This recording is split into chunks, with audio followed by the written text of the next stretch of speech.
बहुजन समाज में जन्मे सभी संतों, गुरुओं, महान पुरुषों को नमन करता हूँ। उनमें भी राष्ट्रपिता ज्योतिबा फूले, छत्रपति साहू जी महाराज, बाबा साहब अम्बेडकर, मान्यवर साहब श्री काशीराम, मान्यवर दीना भाना वाल्मीकि और मान्यवर महामना रामसु वर्मा जी को नमन करता हूँ। और अपने संसदीय क्षेत्र नगीना की जनता का आभार प्रकट करता हूँ जिन्होंने मुझे चुनकर यहाँ भेजा है। सभापति जी, बजट केवल एक आर्थिक दस्तावेज नहीं होता, बल्कि यह सरकार की सोच, संवेदनशीलता और सामाजिक प्रतिबद्धता का प्रतिबिंब होता है। बजट यह तय करता है कि देश का विकास समावेशी होगा या चुनिंदा और सत्ता में बैठे लोग सबको साथ लेकर चलना चाहते हैं, कुछ लोगों को पीछे छोड़ देना चाहते हैं। विपक्ष के नाते हमारा कर्तव्य है कि हम सत्ता सवाल पूछे और कमियों की ओर ध्यान दिलाएं और देश के उन वर्गों की आवाज बने जो इस सदन में अक्सर आंकड़ों में गुम हो जाते हैं। लेकिन माननीय अध्यक्ष महोदय, असली सवाल यही से शुरू होता है, क्या यह बजट देश के गरीब, पिछड़े, दलित, आदिवासी, ओबीसी, अल्पसंख्यक और वंचित वर्गों की वास्तविक जरूरतों को समझता है नहीं समझता है। मान्यवर, इस बजट में आर्थिक विकास की बातें अधिक हैं, लेकिन सामाजिक न्याय की आत्मा कमजोर। माननीय अध्यक्ष सभापति जी, आज देश की सबसे बड़ी संकट बेरोजगारी। हर साल लगभग 1 करोड़ युवा रोजगार बाजार में आते हैं, लेकिन अस्थायी और सामाजिक नौकरियां और संपादन पैदा नहीं हो रही। इस बजट में स्किलिंग की बात की गई है, लेकिन स्किलिंग के बाद जॉब की गारंटी नहीं है। विशेष रूप से SC, ST और ओबीसी समुदाय के युवाओं के लिए कोई अलग से लक्षित रोजगार योजना नहीं दिखाई देती है। देश की लगभग 45% आबादी जो कृषि पर निर्भर है, जिसमें SC, ST, ओबीसी समुदाय की भागीदारी सबसे अधिक है, लेकिन कृषि और GDP में योगदान 15% से कम किसान की औसत आय अब भी MSP कोई गारंटी सरकार की तरफ से नहीं दी गई है।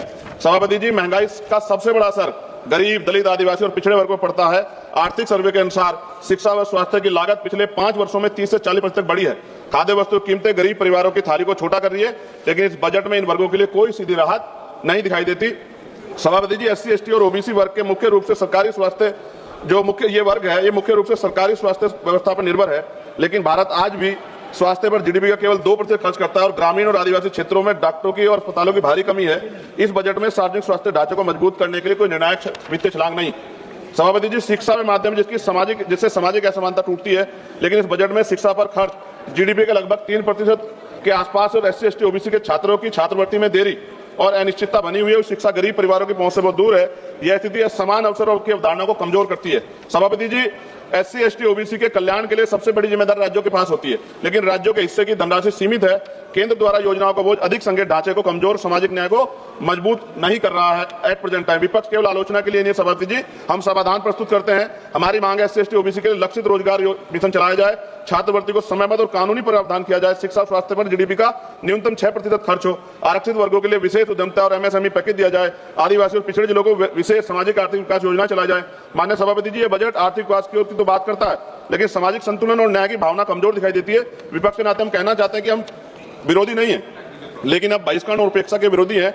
जब तक SC, ST, ओबीसी और वंचित और विकास की मुख्य धारा में बराबरी में शामिल हो, तब तक विकसित भारत का सपना अधूरा है। सभापति जी, सरकार स्मार्ट सिटी की बात कर रही थी, लेकिन आज भी भारत में सफाई कर्मचारी, संविदा कर्मी गटर में उतरता है सर। और मैं सरकार से पूछना चाहता हूं, चांद पर पहुंच गए, लेकिन अपने भाइयों की सुरक्षा और तकनीकी मशीनें उनको क्यों नहीं उपलब्ध करा पाए? प्रमोशन में रिजर्वेशन SC, ST, ओबीसी कर्मचारियों को नहीं मिल रहा है, और पुरानी पेंशन सर मिलनी चाहिए, उस पर सरकार ने कोई जवाब नहीं दिया है। सभापति जी, बिजली के दाम उत्तर प्रदेश में देश की अपेक्षा, खत्म करूंगा सर, राष्ट्रपति भाषण पे भी आप देख रहे हैं मौका नहीं मिला, 12 दिन बाद मौका मिला है, तो जल्दी खत्म करो, कुछ मांगे। तो अन्य राज्यों की तुलना में सर हमारे यहाँ यूपी में ज्यादा है, जिसमें किसान, बुनकर, छोटे उद्योग और आम उपभोक्ता प्रभावित होते हैं। और गैस सिलेंडर सर जब चुनाव आता है तो सब जगह 500 का, और चुनाव के बाद सर 1000 रुपए का, ये मजाक उड़ता है सर गरीबों का। सभापति जी, 1 रुपए लीज पे पूंजीपतियों को जमीन दी जाती है, क्या ऐसी कोई योजना गरीबों के लिए भी आएगी, SC, ST, ओबीसी माइनॉरिटी के लिए, कि उनको भी जमीन मिल जाए? साथ साथ सरकार दिवाली, तमाम जो धार्मिक आयोजन है सर, उन पर बजट देती है, लेकिन SC, ST, ओबीसी के जो महापुरुष हैं सर, जैसे बुद्ध पूर्णिमा कार्यक्रम होता है, रविदास जयंती जी का कार्यक्रम होता है, अम्बेडकर जयंती का, फूले जयंती का, पेरियार जयंती का, बिरसा मुंडा जयंती का, इन तमाम उसमें तो कोई बजट नहीं आता सर। और BT एक्ट सर, बोध गया सौंपा जाना चाहिए बौद्धों को सर, बहुत दिन से उनका आंदोलन चल रहा है, कल से आंदोलन हो रहा है सर। और अहिल्या भाई होलकर जी की देखिए आप, मूर्ति तोड़ दी गई, और बाबा साहब का पोस्टर जला रहे हैं सर मध्य प्रदेश में, सरकार ध्यान नहीं दे रही। आप अपनी मांग सर, हाँ मांग रख रहा हूँ सर। एक और प्रधानमंत्री आवास योजना का दावा है, और उत्तराखंड के नैनीताल में, हल्द्वानी में गरीब परिवारों को बेघर करने के लिए मकान तोड़े जा रहे हैं सर। पंजाब में जो बाढ़ आई थी सर, एक मिनट दीजिए सर, एक मिनट, पंजाब में जो बाढ़ आई थी उनके लिए कोई विशेष योजना नहीं है। और जातिगत जनगणना में जब सर ओबीसी का कॉलम नहीं जोड़ा सर। मेरे लोकसभा क्षेत्र नगीना में हस्त निर्मित पेंटिंग ब्रूस कुटीर उद्योग, यह उद्योग पूरी तरह से हाथ से चलता है। दशकों तक करमुक्त रहा, करीब 50% स्थानीय आबादी आजीविका इसी में निर्भर है। 18% टैक्स लगा रखा। मेरी मांग है उसको 5% किया जाए सर। 2-3 मांगे सर, इनको उठा दो। काफी मांगे आपने कर दी सर, काफी मांगे कर। रेलवे कनेक्टिविटी का विस्तार सर हमारे नगीना लोकसभा क्षेत्र में किया जाए। राष्ट्रीय और राज्य मार्गों सर, ग्रामीण क्षेत्रों में सड़कों की हालत बड़ी खराब है। जिला अस्पताल सर, वहां IIT, IIM और एयरपोर्ट बनने की मांग हमने पिछली बार भी उठाई थी सर। अंत में लघु उद्योग सर, एमएसएमई का कोई प्रोजेक्ट जो है ऐसा लगता है जैसे हम विपक्ष के लोग हैं तो हमारे लिए कोई योजना हमारे क्षेत्रों के लिए नहीं होगी सर। सबका साथ, और सबका कौशल विकास सर, युवाओं के लिए आधुनिक स्किल डेवलपमेंट सेंटर स्थापित किया जाए मेरे क्षेत्र में। लोकतंत्र की ताकत सवाल पूछने में है और संसद की गरिमा कमजोर की आवाज उठाने में। मैं सर अंत में कहना चाहता हूं SC ST OBC पे अन्याय कब रुकेगा? श्री कल्याण बनर्जी सर हो गई। the union budget of 2026-27